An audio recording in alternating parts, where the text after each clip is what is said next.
a ti gbọ́ nǹkan tí Akéwùgbà Gold sọ.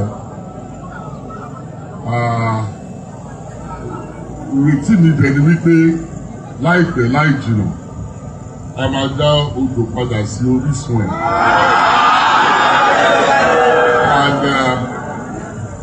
Ibi tí ó yẹ kí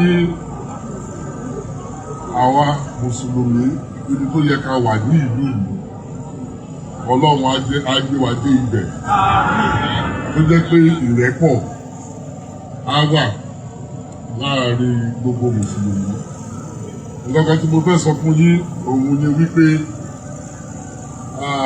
ọ̀pọ̀lọpọ̀ máa ń kí mi ọ̀pọ̀lọpọ̀ nǹkan tí Akéwùgbà Gold sọ kò sí ẹni tó yé ju èmi lọ nítorí èébú tí mo ti gbà ní orí àpèrè yìí mi ò gba orú èébú yẹn rí ní àtìgbà tí mo ti jẹ́ àgbàlagbà. Èébú tí wọ́n ti bú mi tí ọ̀pọ̀lọpọ̀ àwọn tó jẹ́ bú mi yìí àwọn èèyàn yìí ni mùsùlùmí ni wọ́n jẹ́ nítorí mi ò mọ ìdí tí mo wá fi di ẹni tí wọ́n fi ń tayín. Ọ̀pọ̀lọpọ̀ wọn èmi ò dáhùn ìdákẹ́kọ̀ọ́ wọn ni nítorí mi ò ṣẹgbẹ́ wọn. Nǹkan tó bá jẹ́ nǹkan tó bá ń ẹni tí ò ní ọpọlọ ló máa fi ẹnu ẹ̀ sọ èmi ò ní dáhùn èmi máa wò wọ́n ni o. Nítorí ọ̀pọ̀lọpọ̀ nǹkan tí wọ́n ń sọ wà lè sọ pé mo jẹ́ Kristẹni èmi lọ́ba mo ti dọ́ba. Ẹni tí ò bá fẹ́ kó lọ fòkù so ọdún nìyí nítorí kò ọ̀rọ̀ òye mi nítorí tí wọ́n sọ pé ó yé mi kò yé mi. Mùsùlùmí ló ti ń jọba látijọ́ yìí Kristẹni dẹ̀ wá ń jọba ṣé kò sí Kristẹni ló gbọ́mọ̀ṣọ́ ni kí ó dẹ̀ jọba tó dẹ̀ di wàhálà tó tó yìí. Nítorí mo mọ̀ pé ọ̀pọ̀lọpọ̀ nǹkan tó ń ṣẹlẹ̀ nítorí mo jẹ́ Kristẹni ni and I'm a proud Christian. Ojú Kristẹni ò tì mí o àtọ́ ṣùgbọ́n èmi ò ní ìkórira àwọn mùsùlùmí o. Àwọn mùsùlùmí mo ń bá wọn ṣe.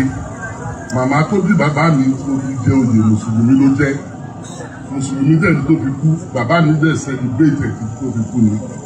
Nítorí èmi ò mọ ìdí tí ìwọ̀sí ìṣíwájú yìí. Ọ̀rọ̀ tí Akéwùgbà Gold sọ ó dọwọ́ wa o nítorí èmi ìṣọba lọ kò sí nǹkan tó kàn mí. Ẹni tí ò ní ọgbọ́n lórí tó ń sọ ìkọ́ ni wọ́n ń sọ̀rọ̀ dídọ́ yẹn ó ní wọn bí ìyálájà òun da. Mo rò pé kí ló fa ẹ̀yẹ náà èmi ò mọ̀ mí èmi ò mọ̀ ẹ́ òun sọ̀rọ̀ ìyálájà tèmi ó rí kó gbọ̀ yóò mú kàn wò ni. Nítorí ẹ̀yin mùsùlùmí bára yín sọ̀rọ̀ òótọ́ mo sọ fún yín lẹ́yìn yẹn. Mi ò rò pé ẹ̀sìn yín kọ́ yín wípé kẹ́ máa bú ọba kẹ́ máa fi ọba ta yín. Èmi ò rò pé ẹ̀sìn yín kọ́ yín bẹ́yẹn kò tẹ̀ sí ẹ̀sìn tó kọ́ èèyàn bẹ́yẹn. So ara yín ni kẹ́ bá sọ̀rọ̀ ara yín ni kẹ́ bá sọ̀rọ̀ wípé ẹ má jẹ́ kí ẹni òun Akéwùgbà Gold sọ èmi ní identity Ògbómọ̀ṣọ́. Èmi ní identity Ògbómọ̀ṣọ́ sọ tí wọ́n bá dẹ̀ ń sọ̀rọ̀ sí identity yín ó yẹ kójú tì yín ó yẹ kí ojú kó tì yín ẹ bá ara yín sọ̀rọ̀. Mo sọ fún èèyàn kan olóhùn ọmọ ọba mo ní ọmọ ọba ní òun tẹ̀lé ẹni tó ń bú ọba òun kò lọ́gbọ́n lórí òun kò lọ́ nítorí tó bá jẹ́ ọmọ ọba gidi èèyàn ń bú bàbá ẹ òun tẹ̀lé. Ẹ̀yin mùsùlùmí Ògbómọ̀ṣọ́ ẹ bá ara yín sọ̀rọ̀ òótọ́ tí mo fẹ́ sọ fún yín nìyẹn kò sí èyí tó kàn mí o.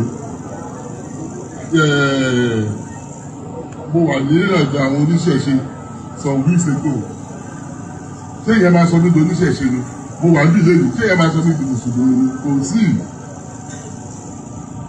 Ìgbà tí mo ti jẹ́ ọba mo jẹ́ ọba lórí gbogbo ẹ̀sìn ni èmi ò dí ẹnì kankan lọ́wọ́ fún ẹ̀sìn tí ó bá fẹ́ ṣe kí olúkálùkù ṣe ẹ̀sìn ẹ̀ àárín ìwọ àti ọlọ́run ẹ̀ òun ló wà.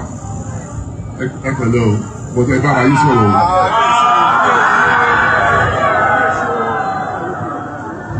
Gbogbo èèyàn ní wàásù Ológbómọ̀ṣọ́ ọ̀rọ̀ kan yìí èyí tó bá ti